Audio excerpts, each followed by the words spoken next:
Hey everyone, Dragon Knight here. So I'm gonna go ahead and start a new series. It's gonna be the very first video of my new series, which is going to be what Destiny brings to Fridays. So basically, on Fridays, Xur comes out selling specific items, and then as well as Trials. Trials comes out for the week.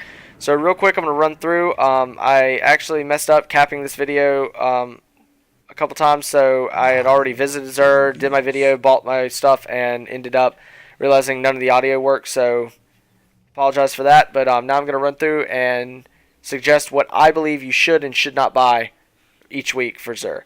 So let's go ahead and see what he has this week. We got the Legacy Ingram for body armor, Glass House for the Titan, the Young Akamar Spine for the Hunter, Void Fang Vestments for the Warlock, and the weapon is the Zahala Supercell. As always, he'll have Glass Needles, 3 coin, Heavy Ammo Synth, and these 2 vehicle upgrades, as well as Mid of Light, and now the Exotic Shard. So, personally, out of the top row, I would only prefer, for a PvP standpoint, Void Fang Vestments. The Axiom Bolt is consistently in the top 3 for nades overall throughout all classes and subclasses, and I would not think that this would be a bad buy, except for the fact that in Destiny, sweats in tournament play bans exotic armor. So if you rely too much on this armor, then with the spawning with a full grenade as well as the additional seeker, it could stunt your play for tournament play as well as sweats and make you less effective as a player. Other than that, I don't believe that Young Akamar Spine is that great. I believe that there's better exotic armor out there to run for pub matches if you run Goldie. So I don't think that that's all that great. And if you don't use the exotic particle or the Twist of Fate, then you will have to get something better. Well, no, the reload speed of shotgun is actually pretty good. So overall, I don't think it's that great of an exotic, though. I would prefer other exotics over that, so I would stay away from that. Now, to the last part, real quick, Legacy Ingram, always stay away from them. Overpriced and no need. They're just a year 1 Ingram, and unless there's something you really, really want from year 1 that runs at like a year 1 primary, maybe that's not in year 2 or year 3, then that's the only time you'd even want that. But still, the chances of getting that are small, because you could still get something that you can get in year 2 and year 3, but then you'd be stuck with a year 1 version. So I don't prefer that at all. I've never preferred that. And then lastly, the last 2 are the Zahala Supercell and the Glass House, which I think and have a very strong opinion are PvE only. The Glass House will grant Blessings of Light and Weapons of Light to last longer with the Defender class for the Titan. Those can be utilized very effectively in strikes and raids, so if that's what you're into, then definitely check into getting this helmet if you don't have it already, because it can be very effective for that method, but that method only. The Zahala Supercell is an overall good weapon for sweats or very competitive PvP tournaments, whatnot. I do not suggest using auto rifles at all. The Year 2 Trials of Osiris Doctrine of Passing or Doctrine of Passing Adept, as well as Year 3 Trials of Osiris Vision Stone or Vision Stone Adept are probably the only times I would prefer using an auto rifle, and still I would prefer a scout or a hand cannon or a pulse over the auto rifle. Auto rifles just seems a lot more PvE as well as pub for the lower skill players.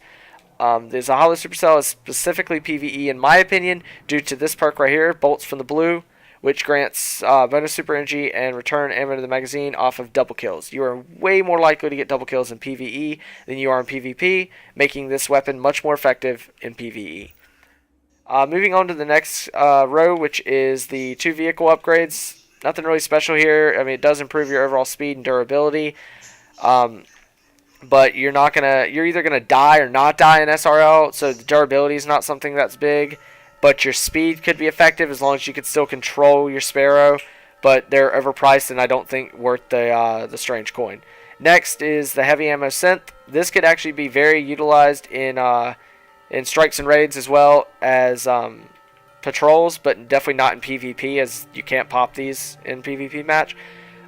So again, only in PvE. And it's at a great price.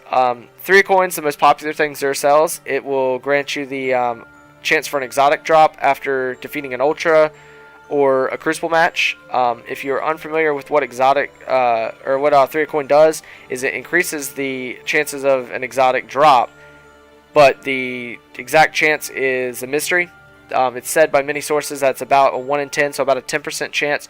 You're supposed to rotate it between different things and not just always do the same thing, popping them constantly. I don't play that much PvE, so I usually just pop them constantly between Crucible matches, and there is usually about a 10 to 15 minute cooldown. So if I get one, I'll probably play 3 or 4 Crucible matches before popping another, and then so on. But yeah, definitely something very popular that Xur sells, and I prefer it to buy it. Glass needles are the last thing that I might buy, except for now exotic shards, which I will only buy if I need to change the properties on my exotic. So I did this recently with my Bones of Eo. This doesn't really matter. This row will matter if you have an exotic that says increased armor when using a void-based or solar-based or arc-based subclass, because if you're running a solar, arc, or void, depending on which one, you want that perk so you can have some increased armor. I like this category. I like that I re-rolled it and got shotgun because I run shotgun. So that was it was originally either like auto rifle or sidearm or something like that on the normal Bones of Eo, which I didn't like. It was discipline strength, which I run a discipline strength build, so I'm glad I got that on the re-roll. But I did want to utilize the middle category a little bit more than on the stock Bones of Eo. So I bought some glass needles to re-roll that. Back in year 1, you could re-roll weapons with the gunsmith. Now you can't re-roll weapons, so that's the only option for being able to do so. Lastly, the category 3 is Motive Light and Exotic Shard. If you have pretty much all the exotics you want, you don't think you're going to really need any, you could just farm for exotics using the 3-a-coin and then dismantle them for 1 or 2 exotic shards per dismantle. Or you could come over here for a good price and stock up on some exotic shards at 7 strange coin apiece, which is what I chose to do this week. And Motive Light is something I wouldn't use 2 strange coin on. You get plenty of it. I think I have like 160. Yeah, 166. So it's not something I'd waste strange coin on. Motive Light can be used to apply experience to your equipped gear, as far as weapons and armor, as well as be consumed by package spokespeople to upgrade your standing in certain packages, in certain factions. I mean, such as Dead Orbit, New Monarch, and Future War Cult. So that's pretty much what Xur is selling for this week. I would suggest buying the 3-a-coin, as well as maybe the exotic shards, and Void Fang Vestments. If you run PvP, if you're mainly PvE, definitely check into that Glass House and Zahala Supercell, as those are not bad grabs for PvE purposes. Lastly, I'm going to show how to get to visit what the Trials of Osiris map is for the week. So I'm going to go ahead and go up, bring this display capture, open up a tab. Every week on Fridays, Trials of Osiris is out through Monday. And so you got 4 days to play it. So basically what I do is I go over here to a new tab on Google and I say, what is the Trials map? I'll just click that. It'll most of the time pop up as soon as you write the word Trials. The very first link is actually Destiny Tracker's map history, and then boom, you'll see a picture as well as the name, and then a list of all the previous weeks as well for what the map is. Personally, Bannerfall is a favorite of mine. I come from Halo, so I love the maps that are completely symmetrical. Bannerfall is one of those. So what one side has, the other side has. On heavy round, that'll be everyone will have an equal chance, whereas on Shores of Time last week, one side had a significant advantage over the other side, both non-heavy and heavy rounds, and it really wasn't that enjoyable to play. You really have to know how to play the maps to play them if they're non-symmetrical. But Bannerfall is a great map. It's actually the very first map I've ever played on Trials, so it'll be nice to see how I do this time versus the last time I played. So anyways, guys, that'll be it for this video. Please tune in for more content coming soon. Me and Rue will be posting tons of content in the near future and trying to get our channels launched and become very popular on YouTube. So, alright guys, as always, thank you for watching. Please like, rate, and subscribe, and tune in for more content. Later. Alright.